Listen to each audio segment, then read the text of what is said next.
ఆకాశవాణి ప్రాంతీయ వార్తలు చదువుతున్నది సాయి సిస్లా. ఈరోజు వార్తల్లోని ముఖ్యాంశాలు. ఆత్మనిర్భర్ భారత్కు ఐఎన్ఎస్ నిస్తార్ ప్రతీకగా నిలుస్తుందని కేంద్ర రక్షణ శాఖ సహాయ మంత్రి సంజయ్ సేత్ అన్నారు. అమరావతిలో ఈరోజు జరిగిన గ్రీన్ హైడ్రోజన్ సదస్సులో ముఖ్యమంత్రి నారా చంద్రబాబు నాయుడు పాల్గొన్నారు. రాష్ట్రంలోని నగరపాలక సంస్థల్లో వ్యర్థాల నిర్వహణకు ప్రభుత్వం చర్యలు తీసుకుంటోందని పట్టణాభివృద్ధి శాఖ మంత్రి పి నారాయణ అన్నారు. ఉత్తరాంధ్ర నీటి ప్రాజెక్టులను పూర్తి చేసేందుకు ప్రభుత్వం ప్రాధాన్యతనిస్తోందని జలవనరుల శాఖ మంత్రి నిమ్మల రామానాయుడు తెలిపారు. వార్తల వివరాలు. ఆత్మనిర్భర్ భారత్కు ఐఎన్ఎస్ నిస్తార్ ప్రతీకగా నిలుస్తుందని కేంద్ర రక్షణ శాఖ సహాయ మంత్రి సంజయ్ సేత్ అన్నారు. విశాఖపట్నంలోని తూర్పు నావికాదళ తీరంలో ఐఎన్ఎస్ నిస్తార్ను కేంద్ర మంత్రి ఈరోజు జాతికి అంకితం చేశారు. అనంతరం సంజయ్ సేత్ మాట్లాడుతూ స్థానిక పరిశ్రమల భాగస్వామ్యంతో స్వదేశీ పరిజ్ఞానంతో ఐఎన్ఎస్ నిస్తార్ తయారైందని, ఇది మేక్ ఇన్ ఇండియాకు నిదర్శనమని తెలిపారు. 2047 వికసిత్ భారత్కు అనుగుణంగా కేంద్ర ప్రభుత్వం పనిచేస్తోందని పేర్కొంటూ आत्मनिर्भरता मेक इन इंडिया जो प्रधानमंत्री नरेंद्र मोदी जी का संकल्प, उस संकल्प को आपने पूरा किया है। जब भारत अपनी आजादी के 100 और 2047 भारत दुनिया का सर्वश्रेष्ठ मजबूत राष्ट्र होगा, उसके ओर बढ़ता हुआ एक कदम है। ये निस्तार एक महज एक जहाज नहीं, महज कोई 2300 करोड़ का जहाज, आधुनिक जहाज नहीं, स्वदेशी नहीं, यह एक आत्मनिर्भर भारत का और विकसित भारत के संकल्प का एक बढ़ता हुआ सबसे बड़ा कदम है। అమరావతిలో ఈరోజు గ్రీన్ హైడ్రోజన్ సదస్సు 2025 జరుగుతోంది. అమరావతిలోని ఒక ప్రైవేట్ విశ్వవిద్యాలయంలో జరుగుతున్న ఈ సదస్సులో ముఖ్యమంత్రి నారా చంద్రబాబు నాయుడు పాల్గొన్నారు. అలాగే కేంద్ర గ్రామీణాభివృద్ధి శాఖ సహాయ మంత్రి పెమ్మసాని చంద్రశేఖర్తో పాటు నీతి ఆయోగ్ సభ్యులు వికే సారస్వత్, రాష్ట్ర ప్రభుత్వ ప్రధాన కార్యదర్శి కె విజయానంద్, జర్మనీ, నెదర్లాండ్స్ దేశాల నుంచి పలువురు గ్రీన్ హైడ్రోజన్ సంస్థల ప్రతినిధులు పాల్గొని గ్రీన్ హైడ్రోజన్ ఉత్పాదకత, వినియోగాలపై విస్తృత స్థాయి చర్చలు జరిపారు. ముఖ్యమంత్రి నారా చంద్రబాబు నాయుడు రేపు తిరుపతిలో నిర్వహించే స్వర్ణాంధ్ర స్వచ్ఛాంధ్ర కార్యక్రమంలో పాల్గొననున్నారని జిల్లా కలెక్టర్ వెంకటేశ్వర్ తెలిపారు. రేణిగుంట విమానాశ్రయంలో ఈ మేరకు ముఖ్యమంత్రి పర్యటన ఏర్పాట్లపై ఎస్పీ హర్షవర్ధన్ రాజుతో కలిసి ఈరోజు సమీక్ష నిర్వహించారు.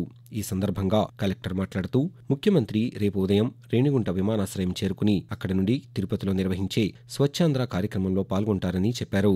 అనంతరం ప్రజావేదిక సభలో పాల్గొని ప్రసంగిస్తారని తెలిపారు. రాష్ట్రంలోని నగరపాలక సంస్థల్లో వ్యర్థాల నిర్వహణకు ప్రభుత్వం చర్యలు తీసుకుంటోందని పట్టణాభివృద్ధి శాఖ మంత్రి పి నారాయణ అన్నారు. అనంతపురం నగరంలో పర్యటించిన మంత్రి ఈరోజు పలు అభివృద్ధి కార్యక్రమాలకు శంకుస్థాపన చేశారు. అనంతరం గుత్తి రోడ్డులో ఉన్న డంపింగ్ యార్డు వద్ద నూతనంగా ఏర్పాటు చేసిన ప్రాసెసింగ్ యూనిట్ను ఆయన ప్రారంభించారు. ఈ సందర్భంగా మంత్రి మాట్లాడుతూ డంప్ యార్డ్ కొండలు రాష్ట్రంలో ఎక్కడికి పోయినా, ఏ మున్సిపాలిటీకి పోయినా కొండలు మిగిలిచ్చేసారు. రేపు వచ్చే అక్టోబర్ 2వ తేదీకి రాష్ట్రంలో ఉన్న 85 లక్షల టన్నులు తొలగించాలని ఆదేశించారు. టెండర్లు పెద్ద పెద్ద కంపెనీలు పిలిచాము, వాళ్ళందరికి ఇచ్చాం. రోజుకి 46,000 టన్నుల లెగసీని బయటికి పంపిస్తున్నారు. అదేవిధంగా అమృత స్కీమ్ 8,500 కోట్లతో కేంద్ర ప్రభుత్వం ఇచ్చిన ప్రాజెక్ట్, ఆ 8,500 కోట్లకు సంబంధించిన ప్రాజెక్ట్ ని టేకాఫ్ చేసి రాబోయే 2 సంవత్సరాల్లో ప్రతి ఇంటికి ట్యాప్ కనెక్షన్ వస్తుంది. దేశ ఆర్థిక వృద్ధి విధానాల రూపకల్పనలో గణాంకాల కార్యాలయం కీలక పాత్ర పోషిస్తుందని జాతీయ గణాంక సంస్థ విజయవాడ ప్రాంత deputy director general D Satish అన్నారు. జాతీయ గణాంక సంస్థ స్థాపించి 75 సంవత్సరాలు పూర్తయిన సందర్భంగా విజయవాడలో ఈరోజు విద్యార్థులకు రాష్ట్ర వ్యాప్త క్విజ్ పోటీ అన్వేష్ 2.0 తుది పోటీల కార్యక్రమాన్ని నిర్వహించారు. ఈ సందర్భంగా డిప్యూటీ డైరెక్టర్ జనరల్ మాట్లాడుతూ ఆర్థిక ప్రణాళిక, దేశ అభివృద్ధికి విధాన రూపకల్పనలో గణాంకాల పాత్ర, ప్రాముఖ్యతపై యువతకు అవగాహన కల్పిస్తున్నామని చెప్పారు. ఇందులో భాగంగా క్విజ్ పోటీలో రాష్ట్ర వ్యాప్తంగా 44 కళాశాలల నుండి 2,800 మంది విద్యార్థులు పాల్గొన్నారని చెప్పారు. ఆకాశవాణి ప్రాంతీయ వార్తలు వింటున్నారు. ఉత్తరాంధ్ర నీటి ప్రాజెక్టులను పూర్తి చేసేందుకు ప్రభుత్వం ప్రాధాన్యతనిస్తోందని జలవనరుల శాఖ మంత్రి నిమ్మల రామానాయుడు తెలిపారు. విశాఖపట్నంలోని భీమిలిలో నిర్వహించిన సుపరిపాలనలో తొలి అడుగు కార్యక్రమంలో మంత్రి ఈరోజు పాల్గొన్నారు. ఈ సందర్భంగా ఆయన మాట్లాడుతూ పోలవరం డయాఫ్రమ్ వాల్ను డిసెంబర్ నాటికి పూర్తి చేస్తామని చెప్పారు. పోలవరం కుడి కాలువ ద్వారా ఉత్తరాంధ్రకు నీటిని తీసుకువచ్చేందుకు చర్యలు తీసుకుంటున్నామని మంత్రి తెలియజేస్తూ లెఫ్ట్ మెయిన్ కెనాల్ని పూర్తి చేయడం ద్వారానే ఉత్తరాంధ్రకు పోలవరం జలాలను తీసుకొచ్చేటువంటి అవకాశం ఉంటుంది. మరి 1,200 కోట్ల రూపాయలు మొన్ననే ఫస్ట్ ఫేజ్లో నిధులు కేటాయించడం కాదు, టెండర్లు పిలిచి ఈ సంవత్సరంలోనే ఉత్తరాంధ్రకు ఆ లెఫ్ట్ మెయిన్ కెనాల్ ద్వారా వీళ్ళు నీళ్లు తీసుకొచ్చేటువంటి కార్యక్రమం చేస్తూ ఉన్నాం. వంశధార నాగావళి చంపావతి ఈ యొక్క అనుసంధానం కూడా పూర్తి చేసి ఈ యొక్క ఉత్తరాంధ్రను కూడా సస్యశ్యామలం చేసి పనిచేస్తుందనే విషయాన్ని సందర్భంగా మీ ద్వారా కూడా తెలియజేసుకుంటున్నాం. ముఖ్యమంత్రి నారా చంద్రబాబు నాయుడు అధ్యక్షతన తెలుగుదేశం పార్టీ పార్లమెంటరీ సమావేశం ఈరోజు జరగనుంది. గుంటూరు జిల్లా ఉండవల్లిలోని ముఖ్యమంత్రి నివాసంలో ఈరోజు మధ్యాహ్నం సమావేశం జరుగుతుందని పార్టీ వర్గాలు తెలిపాయి. ఈ నెల 21వ తేదీ నుండి పార్లమెంటు వర్షాకాల సమావేశాలు జరగనున్న నేపథ్యంలో సమావేశాల్లో అనుసరించాల్సిన వ్యూహాలు, సమస్యలపై పార్టీ పార్లమెంటు సభ్యులతో ముఖ్యమంత్రి చర్చించనున్నారు. స్వచ్ఛ సర్వేక్షణ్ 2024-25 పురస్కారాల్లో చెత్తరహిత నగరం జీఎఫ్సీ విభాగంలో చిత్తూరు నగరం మొదటిసారి స్టార్ రేటింగ్ సాధించిందని చిత్తూరు నగరపాలక సంస్థ కమిషనర్ నరసింహప్రసాద్ తెలిపారు.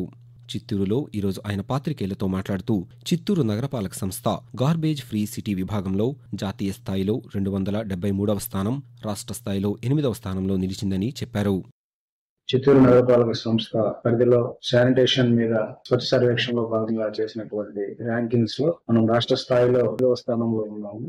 ప్రధానంగా door to door collection, source segregation, అలాగే roads hygiene maintenance, treatment of legacy waste, STTs availability, వీటన్నిటిని కన్సిడర్ చేసి ర్యాంకింగ్స్ ఇవ్వడం జరిగింది. మరింత మెరుగైనటువంటి పారిశుద్ధ్యంతో ఉన్నటువంటి సిటీగా తీర్చిదిద్దడానికి అందరూ భాగస్వామ్యం కావాలని అందరికీ కూడా రిక్వెస్ట్ చేస్తూ థ్యాంక్ యూ. ప్రధానమంత్రి నరేంద్ర మోదీ తన మనసులోని భావాలను ఆకాశవాణి ద్వారా దేశ ప్రజలతో పంచుకునే మన్ కీ బాత్ మనసులోని మాట కార్యక్రమం 124వ సంచిక ఈ నెల 27వ తేదీ ఆదివారం ప్రసారమవుతుంది. మన్ కీ బాత్ కార్యక్రమానికి ప్రజలు తమ సూచనలు అందించాలని ప్రధానమంత్రి కోరారు. ప్రజలు తమ స్వర సందేశాలను 1800-11-7800 నెంబర్కు ఈ నెల 25వ తేదీ సాయంకాలం వరకు పంపవచ్చు. రాష్ట్రంలో ఆక్రమణకు గురైన దేవాదాయ శాఖ భూములపై చర్యలు తీసుకుంటామని ఆ శాఖ మంత్రి ఆనం రామనారాయణ రెడ్డి తెలిపారు. ప్రకాశం జిల్లా కనిగిరిలో విజయ మార్తాండేశ్వర స్వామి దేవస్థానం గదుల నిర్మాణానికి స్థానిక శాసనసభ్యులు ఉగ్ర నరసింహారెడ్డితో కలిసి ఆయన నిన్న శంకుస్థాపన చేశారు. ఈ సందర్భంగా మంత్రి మాట్లాడుతూ రాష్ట్రంలో దేవాదాయ శాఖకు చెందిన 1,08,000 ఎకరాలు అన్యాక్రాంతం అయ్యాయని తెలిపారు. ఆక్రమిత దేవాదాయ భూములను జిల్లా కలెక్టర్లు చట్టపరంగా స్వాధీనం చేసుకోవాలని మంత్రి సూచించారు. దేశీయ స్టాక్ మార్కెట్ సూచీలు ఈరోజు నష్టాల్లో కొనసాగుతున్నాయి. మధ్యాహ్నం 1 గంట సమయానికి సెన్సెక్స్ 590 పాయింట్ల నష్టంతో 81,668 వద్ద ట్రేడ్ అవుతుండగా నిఫ్టీ 159 పాయింట్ల నష్టంతో 24,951 వద్ద ట్రేడ్ అవుతోంది. వాతావరణం. రాష్ట్రం మీదుగా దిగువ ట్రోపో ఆవరణంలో నైరుతి పశ్చిమ దిశగా గాలులు వీస్తున్నాయని అమరావతి వాతావరణ కేంద్రం తెలిపింది. వీటి ఫలితంగా రాష్ట్రంలోని కోస్తా జిల్లాల్లో తేలికపాటి నుండి ఒక మోస్తరు వర్షాలు అనేక చోట్ల కురిసే అవకాశముందని పేర్కొంది. రాష్ట్రంలోని వాతావరణ పరిస్థితుల గురించి వాతావరణ శాఖ అధికారి బి శేఖర్ తెలియజేస్తూ కోస్తా ఆంధ్రప్రదేశ్ మరియు యానం మరియు రాయలసీమలో ఈ రోజు తేలికపాటి నుంచి ఒక మోస్తారు వర్షాలు లేదా ఉరుములతో కూడిన జల్లులు అనేక చోట్ల కురిసే అవకాశం ఉన్నది. భారీ వర్షాలు 1 లేదా 2 చోట్ల కురిసే అవకాశం ఉన్నది. ఉరుములతో కూడిన మెరుపులు మరియు బలమైన ఈదురుగాలులు గంటకు 30 నుంచి 40 కిలోమీటర్ల వేగంతో వీచే అవకాశం ఉన్నది. ఆకాశవాణి ప్రాంతీయ వార్తలు ముగించే ముందు ముఖ్యాంశాలు మరొకసారి. ఆత్మనిర్భర్ భారత్కు ఐఎన్ఎస్ నిస్తార్ ప్రతీకగా నిలుస్తుందని కేంద్ర రక్షణ శాఖ సహాయ మంత్రి సంజయ్ సేత్ అన్నారు. అమరావతిలో ఈరోజు జరిగిన గ్రీన్ హైడ్రోజన్ సదస్సులో ముఖ్యమంత్రి నారా చంద్రబాబు నాయుడు పాల్గొన్నారు. రాష్ట్రంలోని నగరపాలక సంస్థల్లో వ్యర్థాల నిర్వహణకు ప్రభుత్వం చర్యలు తీసుకుంటోందని పట్టణాభివృద్ధి శాఖ మంత్రి పి నారాయణ అన్నారు. ఉత్తరాంధ్ర నీటి ప్రాజెక్టులను పూర్తి చేసేందుకు ప్రభుత్వం ప్రాధాన్యతనిస్తోందని జలవనరుల శాఖ మంత్రి నిమ్మల రామానాయుడు తెలిపారు. ఆకాశవాణి ప్రాంతీయ వార్తలు ఇంతటితో సమాప్తం. తిరిగి సాయంత్రం 6 గంటల 10 నిమిషాలకు విశాఖపట్నం కేంద్రం నుండి ప్రాంతీయ వార్తలు వింటారు.